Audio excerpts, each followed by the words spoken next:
tonight's vlog, kasama natin ang may-ari ng Tsunami 9 Siargao, which is ito yung sushi house. But thank you so much, sir, dahil matitikman natin first time ang tinatawag na Unli Sushi Night. So which is ready na po ang ating madam. Kaya naman get ready with us. Siyempre pag mga ganitong event, ay si Nini Wonder napaka-excited yan.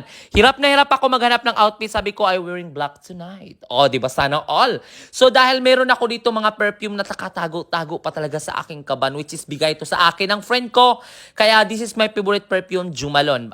Occasional ko lang po ginagamit kasi nga, it's kinda expensive. Tsaka hindi tayo maka-afford for the first son, di ba? Which is gusto ko naman din very representable or presentable.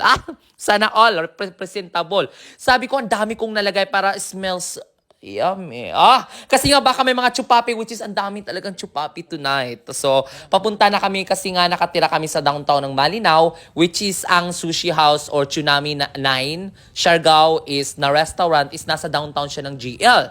So, ito yung place niya. So, Poblasyon Uno, harap siya ng gymnasium sa Siargao.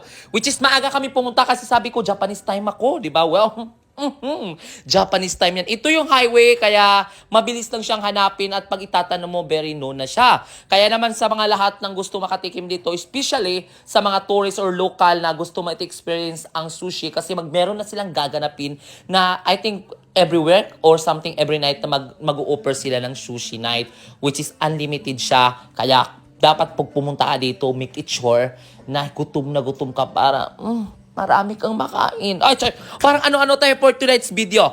So, malapit na mag-start kasi yung start ng eating ng sushi, which is 7 p.m. So, parami na ang mga nagpapareserve, which is reservation lang sila ngayon kasi first time nilang mag-offer ng sushi Unli, which is nauna na rin kami doon kasi nga sabi ko para matikman at gutom na rin ang barbecue for tonight video. So sinama ko ang aking sister, ang aking bayaw at also ang ating madam na si Aura. Pinagridihan talaga niya tonight para naman daw bonggang atake niya.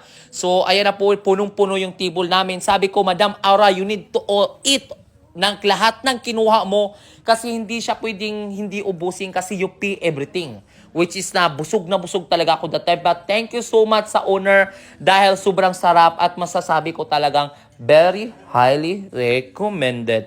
Ayan pa, umulit pa talaga ang Nini Wonder nyo. Sabi ko, for tonight's video, hindi na muna tayo magdadiet. Kasi nga, ang sarap-sarap talaga. And which is itong friend ko nandito. So sabi ko, ipapart ko na kayo sa video. Kumusta ang experience at masarap ba? Sabi niya sobrang sarap. Kaya pagkakita niya pa lang daw sa post na doon sa Siargao Classified, agad-agad siya nag-book kasi baka maubusan ng slot. Kasi limited lang that time ang slot, which is nga, kasi nga ang bilis talaga maubos kasi napakasarap ng pagkagawa nila at very highly recommended. At sure na sure akong hindi mo pagsisisihan or no regrets. So ayan, nagulat din ako kasi first time ni Madam Aura na experience yung mag-chopstick kasi ako for myself talaga, hindi ako marunong mag-chopstick. Which is sabi ko, shh, okay na yan, kamay-kamayin ko na lang. So busog na mga person pero kumuha pa ulit. Sabi ko, oh my God, we need to diet. But anyone, thank you so much.